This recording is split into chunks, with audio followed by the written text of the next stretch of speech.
For carjackings, the difference between this period, this 20-day period of this federal surge and last year represents a 87% reduction in carjackings in Washington, D.C. We know that when carjackings go down, when the use of gun goes down, when homicide or robbery go down, neighborhoods feel safer and are safer. So this surge has been important to us for that reason. I want to say that I have been personally engaged with Attorney General Bondi and the President's Chief of Staff, Susie Wiles, and I spoke with the President this afternoon. And I was reminded of our first meeting after his re-election where we discussed shared priorities for the district.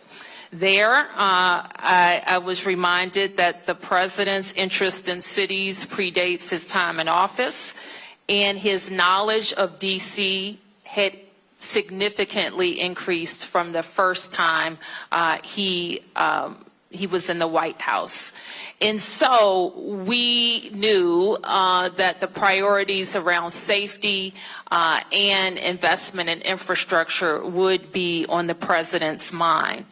Now, since this surge has begun, it has been my charge to my team, especially the chief, to make sure that while we have federal resources, that we are strategically using them to enhance MPD's efforts and to make sure that we are getting the best outcomes for DC residents.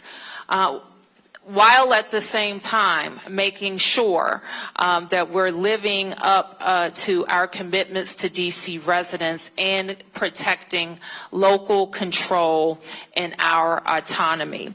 So we'll say a little bit more about what has worked and what we think needs to change. But before we do that, we're going to say a little bit more about the beautification efforts in DC. So let me first say how proud we are of our city and how beautiful and green our city is. When people visit our city, they comment on how green it is, how wide the avenues are, how many trees we have, how great our parks are. And it is an effort that we take great pride in as city officials. Our teams, of course, include DPW, DDOT, DGS, Parks and Rec, and our teams work with federal partners.